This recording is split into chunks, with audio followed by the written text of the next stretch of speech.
Hi, I'm Jared Ehlers with the Fly Fishers Fly Shop in Milwaukee, Wisconsin, theflyfishers.com, and we're here with tightloop.com, tying one of my big Pike Musky patterns, the Supercharger. This particular pattern I came up with just based on the need for something big, simple, and castable for big fish. On the material standpoint, it's pretty simple, which is good on a big fly like this that requires a good amount of materials. This isn't a little size 18 print sniff, it's a big, long fly. Good durable materials, castable, and that's pretty much what we were going for. The kind of engine of the fly is the Gamakatsu spinnerbait hook. In the full length size, I use a 5/0. You can size it down with a 4, 3/0, or even a 2/0 hook. It's just a good strong hook, and no pun intended, it just kind of gets straight to the point. The thread that we're going to be using is the Uni Big Fly thread, kind of like the Gamakatsu hook. It just works. It's just a big, strong thread. Color's not super vital. Usually a red's a good way to go. Starting with the body of the fly material-wise, we're going to be using Magnum Flashabou in a couple different colors. Definitely experiment with colors, but what we've got here today is just a gold layered with a copper. So we've got our copper and our gold. And the reason I prefer using the Magnum Flashabou over a standard Flashabou is it's stiffer, so it won't coil and wrap. It stays up longer, and it's just tougher in the bigger fly, casts a bigger profile. Underneath that, we've got some reverse tied bucktail, which helps give us a little bit more of this puffed up profile in the front. It'll help push some water, and it's not overly absorbent, so that we're gonna still remain castable. It's not like we've got a huge chunk of rabbit on the front that's gonna soak a lot of water up. So it gives us some function from a natural standpoint that helps a little bit. On the front, we finished that with a really cool material, this baitfish emulator, which is kind of a flash synthetic that's hanked. So you just tie it in, wrap it on, and you're good to go. I'm using a lot of smaller flies, sometimes just the material itself, but it helps us just finish up the fly in the front, adds a little bit more flash, a little bit more body, and it helps move some water. So that is pretty much it for the Supercharger. Let's take a look at how it's tied. All right, to get the Supercharger going, we're gonna start at the front and just lay down a base of thread all the way to the back.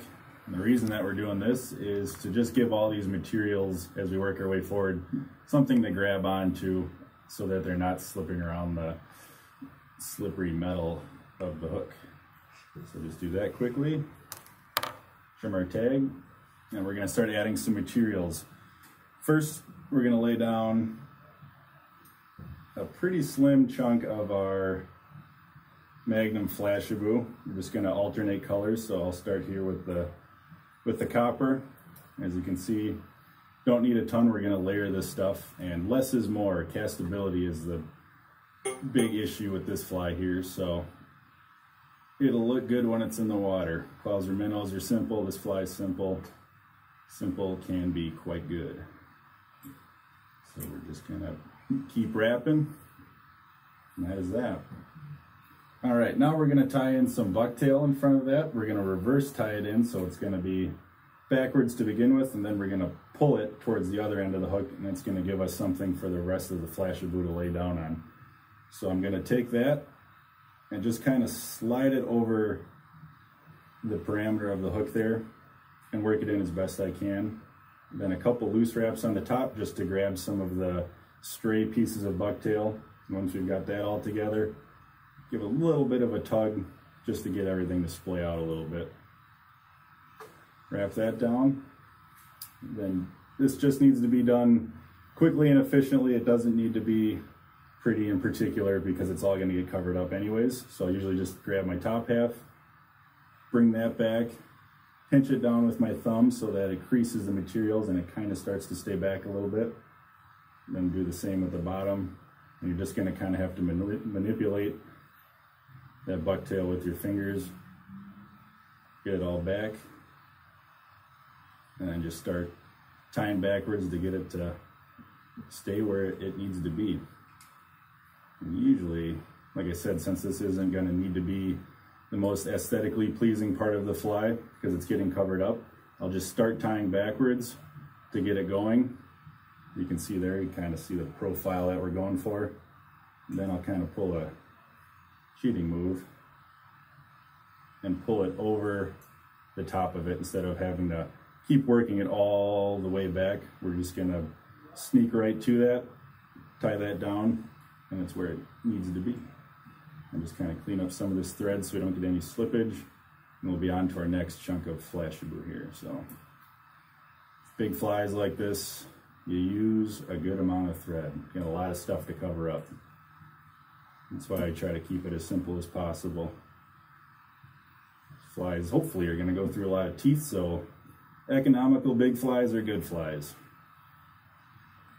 All right, so now that we've got that laid down, we're going to go and put on another piece of our Magnum Flashabou here, and that's going to kind of surround everything, and that'll hold it up. So with these flies, the Supercharger, I usually like to use contrasting colors. That way it gives the fly a little bit more depth in the visual end of things, which helps from a fish seeing standpoint. Things that are a little bit more multi-dimensional show up a little bit better in the water. You gotta remember that these things need to work underwater, not above the water.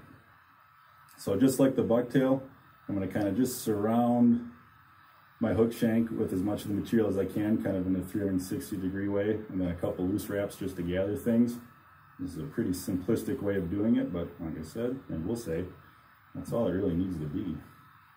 So just kind of keep managing all your materials going back. That's one of the big things with long flies like this is material management, just to keep things from twisting and getting stuck where they shouldn't be. So just laying down some good tight wraps to make sure everything's secure in there, and fold back those tips, and that'll give you a little bit more security with the material.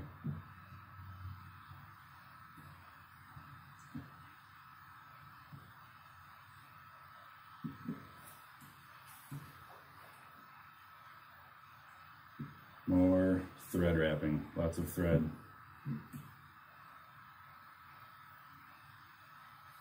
All right, now we're just gonna basically do a couple of repeat steps. Another chunk of bucktail is gonna go on here in that reverse tied manner. Just snip a bunch of that out. And just kind of tease out some of the little soft junk that's in the bottom of there. Lay that down on the top, then I kind of manage that with both my left and my right hand to lay it down, kind of pushing it down over the whole circumference of the hook to get as best we can, a 360-degree evenness with it. So a couple loose wraps, give it a couple tight pops there just to get this back part to splay out and the front part as well. And what this bucktail does for us is holds up a lot of this material, the Flashabou, and gives us a good kind of teardrop tapered body, which is very typical of a lot of forage fish that our predators are chasing. And it also gives the fly a little bit more mass up in the front, which will help push some water.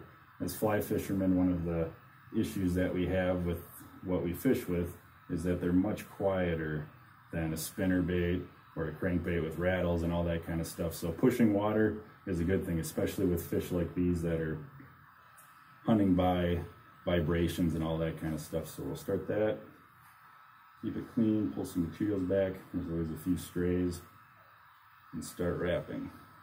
Now we're gonna go back and use the darker color of the Magnum Flashabou that we had in the tail, just kind of, again, that contrasting layering of colors. So just using full lengths of that.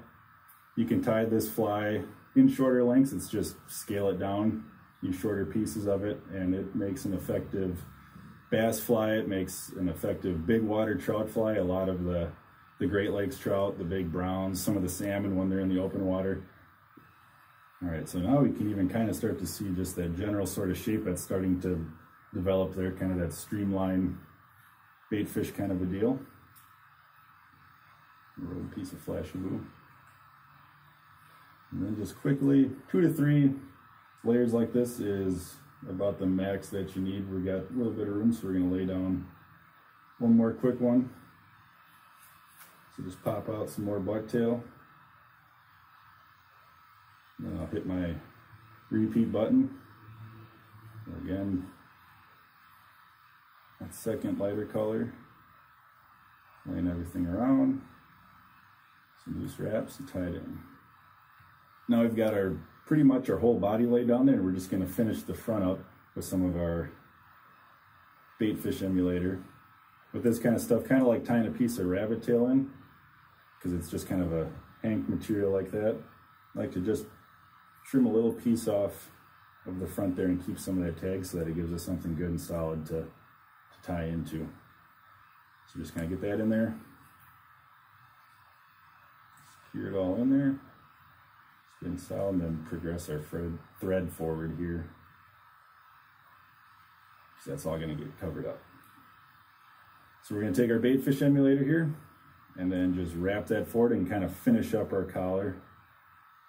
And the one place to kind of keep an eye on while you're doing this is right where that hook point is, because it'll occasionally want to grab that as you're wrapping it around. So just kind of keep everything running smooth and not getting caught. So just kind of tease those bottom pieces out.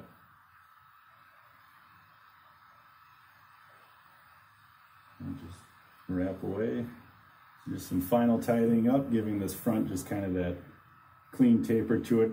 With flies like this, when you're layering on big thick pieces to narrow pieces and working like that, you want to keep an even taper, otherwise that top thread will slide off and kind of create a mess enough to go back and clean all that up and tie more thread on. So just kind of some final housekeeping in the front of that.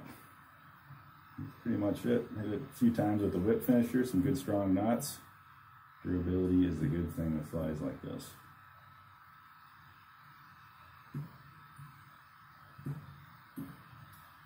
Three or four times like so.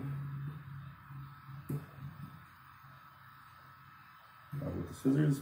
And after that, it's just a matter of laying down some epoxy or some head cement on the thread, let it dry, and then go fishing with it.